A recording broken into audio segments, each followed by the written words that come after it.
Imagine that you said, with all the horror stories I keep hearing about road accidents, I'm kind of skeptical about driving. First thing would be, okay, do you know the rules of the road? It's very true that accidents happen a lot of the time, and there's a lot of them, and some of them are are even fatal. But that doesn't mean you should never drive. Hey everyone. So a couple weeks ago, I was at Builder's Church. We had a Q&A session, and someone asked, with all the horror stories I'm hearing about marriage, or I keep seeing about marriage, I'm kind of skeptical. And I answered the question at the moment, but I wanted to dive deeper into it now to add some more color to my answer and really show you how, even though you've experienced less than ideal marriages, you've seen things done wrongly, and you're kind of losing faith in the whole process, a little bit of you still wants to have faith in the process, and you know that what you're seeing right now is not it. Today, I'm going to talk through 3 ways that you can go from skepticism about marriage to faith in it and to confidence that marriage is for you. And not only is it for you, you're equipped to thrive in a godly marriage. The very first thing I'll tell you is learn the principles. Imagine that you said, with all the horror stories I keep hearing about road accidents, I'm kind of skeptical about driving. First thing would be, okay, do you know the rules of the road? It's very true that accidents happen a lot of the time, and there's a lot of them, and some of them are even fatal. But that doesn't mean you should never drive. That doesn't mean that driving is not for you. You start with knowing the rules of the game. That's how you give yourself a fighting chance. It's true that marriage can be a lot of work. It's true that some marriages fail. It's true that many marriages fail. But it doesn't mean that there aren't principles that make it work. There aren't things that you can do to understand the world of marriage, understand yourself better, understand your partner better, understand what you need to make a partnership work. So the first thing I'm going to say to you is learn the principles. One of the ways you can learn about principles that make marriage work, like synergy and harmony, inspiration from each other, a sense of safety, is by reading books. In one video, I might have done some quick research and just reflected on my experiences and things I've listened to in the past, things I've read. I have notes just like documenting everything I've learned about certain topics. And sometimes when I make videos, I just reflect on them. But people that have done the work to write those books, they've done lots of research. Some of them have spent their whole life studying it. So read books that speak to these principles. I'm a fan of reading books from Christian authors who are relationship counselors because my worldview is Christian. So I want the things I'm reading about how to do marriage, which I believe is something that God instituted, is one of the ways to learn more. If you keep watching, I'm going to tell you some book recommendations, so stick around for those ones. Books you need to read to build your principles about marriage and give you a fighting chance essentially in this world. So the first thing is know the principles. Now we're talking about the second thing, which is know the purpose of marriage. I believe that God, who is the author of love and the definition of love, instituted marriage as a way to provide safety, a way to provide community, as a way to provide a safe place for children to be born and raised, and also give us guidelines for doing marriage. So knowing that purpose of marriage and using his principles for living together, for even things like role differentiation, and knowing your purpose as a man, as a woman in a relationship, I believe that those help you to have a good perspective of marriage. So you're not fighting for things that you have no business fighting for, whether that be dragging positions with your partner, or whether that be doing things the way another couple that does things. It's not necessarily the fact that a couple is doing it doesn't mean that you have to do it the same way in your house. Sometimes we have different ways of interpreting the same principles, I guess, and just understanding the author of marriage and the purpose of marriage can help you to enter it with more confidence. Dr. Myles Munroe is famous for saying that when the purpose of a thing is not known, abuse is inevitable. So in the same sense, when the purpose of marriage is not known, abuse is kind of inevitable. So it's one of the things you can do to educate yourself, but also get to know God, the author of marriage, get to know his principles for marriage. How do you find these principles in the Bible? There are lots of verses, and I'm going to put some passages on the screen so we can see them. Lots of them about how to go about marriage, how to learn about the principles of it. And don't just read those chapters because you want to learn about marriage. It's also helpful to know about the God himself and his character, because that helps you to know to properly and accurately interpret those principles. Knowing the person that gave the word is helpful when you are trying to interpret the message behind the words.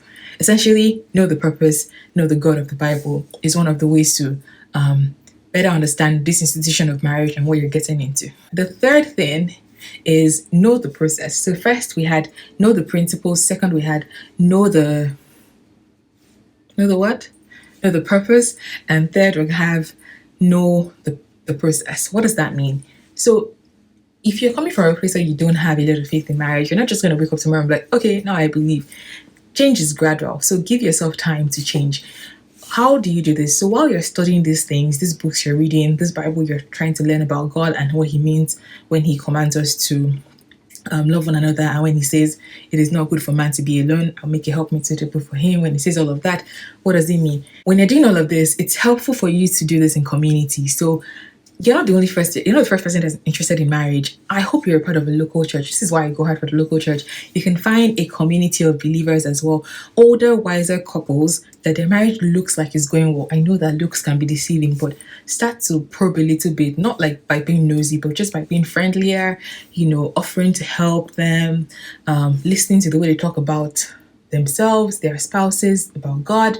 You want to find a couple that knows God, loves their partner, and has a worldview of marriage that you appreciate. For example, you might find a couple that they really seem fervent in scripture, but when you think about the way they relate in their marriage, it seems extremely traditional, and you don't think you really want to mirror your life after that. There could be a lot to learn from them, like, how they have grown over the years or something, but they might not be the best fit for you. So it's kind of good for you to find a couple that you like the relationship they have and it's something you want to mirror, and attach yourself to them. You might be able and comfortable enough to outrightly say, hi, I really want you to mentor me for maybe the next 6 months about marriage. I want to learn about it. This is what I want to learn. These are the things I have questions about. And you can formalize it and ask questions. But you could also informally just get close to them and ask if they would like your help in anything. Ask if you can come visit. Just visiting slowly can help you get to know people. You can volunteer in departments that you're in to get close to them. You can use this process of knowing people who are doing marriage well to essentially learn about the thing. So alongside with submitting yourself to mentors, also submit yourself to counseling. You might need to outrightly go for counseling and, ask those deep questions you have. So whether that be a therapist, a pastor in your local church, someone you trust, like, maybe me. I don't currently offer counseling, but maybe in the future I will. But someone you trust, and ask those questions and really get to the bottom of some of the things that are making you afraid and address them. Submit yourself to that process of having mentors and having counselors, and then pray. Some of these things are strongholds, arguments that have taken so much space in our minds that it's hard to believe the truth.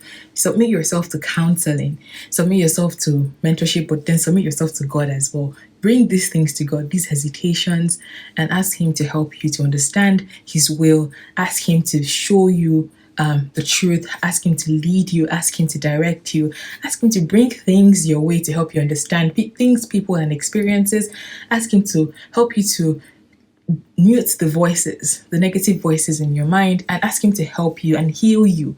And there is nothing God cannot do. You have to believe in God, because the opposite is just to be living life on vibes and to be saying you're manifesting things from the energy or the atmosphere. And if that's what you want, then great for you. But I appreciate knowing God, the author of life. I have seen Him move. I believe in His power. I'm not going to say there aren't times I've had doubts in the past.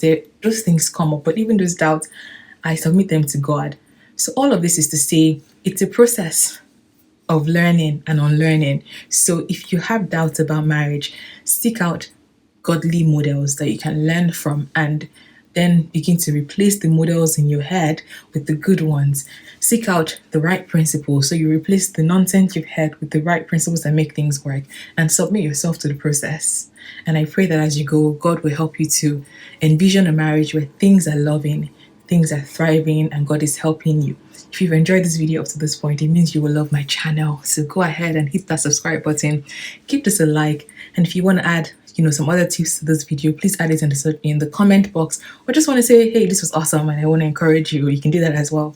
And it's very much appreciated. But the one thing you can do for me is please subscribe. I very much appreciate it. It helps me grow and reach more people, but it also helps you to find other content I create in the future about relationships, about travel, lifestyle, work, whatever I'm creating. Until then, I hope you enjoy my little view. I'm on a trip and I thought the background was really nice and I was going to create a video. Almost forgot. I promised you book recommendations about marriage in case you want to learn about them. At the back of my book, Situationship, I have a couple recommendations. My top recommendation is The Meaning of Marriage by Timothy Keller. So he's a pastor in New York City, and that's relevant because New York is like a very diverse place with people, skeptics of various kinds. And if he's able to preach and teach those kinds of skeptics, then he's able to, present an argument in a logical way that you can follow. And it's logical, but then it's also spirit inspired because he's a Christian, he's a believer, he has sound theology, and I really appreciate how he writes. So if you had to pick one book, it would be The Meaning of Marriage by Timothy Keller, and then read it first, just to get through the material, but then go back again and study. And if you have a partner, go through it with them. And if you don't have a partner, yes, but then when you do have a partner, I suggest you also go through it as well. I also wrote a book. It's called Situationship: How to Stop Breaking Your Own Heart. I'm very proud of it. It's literally the way I talk. I write the way I talk. So very simple read. And it goes through some of the limiting beliefs like this one that keep you single and keep you in serial relationships, essentially breaking your own heart each time. But the focus is really on situationships, which is not non-defined relationships. Maybe that's something you struggle with. But the reason I recommend it is because I think through some of the things that we don't realize are stopping us from finding true love and meeting people that are good for us like this. And then I go through some of the resources I found very helpful in just developing a good worldview of marriage, including podcasts that I listen to. And, it's like a whole resource. Dr. Myles Munroe has a very wide arsenal of books on, the meaning of the purpose of marriage, the responsibility of a man and a woman. I'm going to find the actual titles and insert it so you can see them. And he's a very experienced, or should I say he was, because he's passed away. He was a very experienced teacher of the word, but then also very experienced in this area of marriage. So he has a very large library of books that I think you will enjoy because of the style of his writing. There are a couple other authors. I like Pastor Godman Akinlabi's books on marriage. And speaking of that, he has a marriage course that I think is very helpful if you just want to understand more about preparing for this stage of marriage. It's called amarrycourse.com. It will be on the screen and you can see exactly what it is. So those courses are helpful to prepare for marriage. And whether you're single or engaged and in this headspace. And then finally, when the time comes, if you choose to ignore the part where I say you should submit to counseling now, go ahead and actually find a good marriage counseling program to submit to with your partner so you can walk through some of these questions. But I don't think church marriage counseling classes are enough. I think you need extra books to read and almost a curriculum that you develop by yourself. And maybe this is a gap I will feel in the future, but I just think find books, read them with your partner, and answer good questions understand life together, what the expectation is, and become really clear on what you envision. Even ask those questions. What would a non-special night look like? What would vacations look like? Do we take vacations? Do we save all our money? Things like that. How did you grow up? What were things like in your family? And because I'm asking questions now, I'm going to recommend one last one, which is Preparing for Marriage Help for Christian Couples. I think I need to update my recommendation list. But on that note, those are the books I promised you. Bye. And don't forget to subscribe. All right. Bye, guys.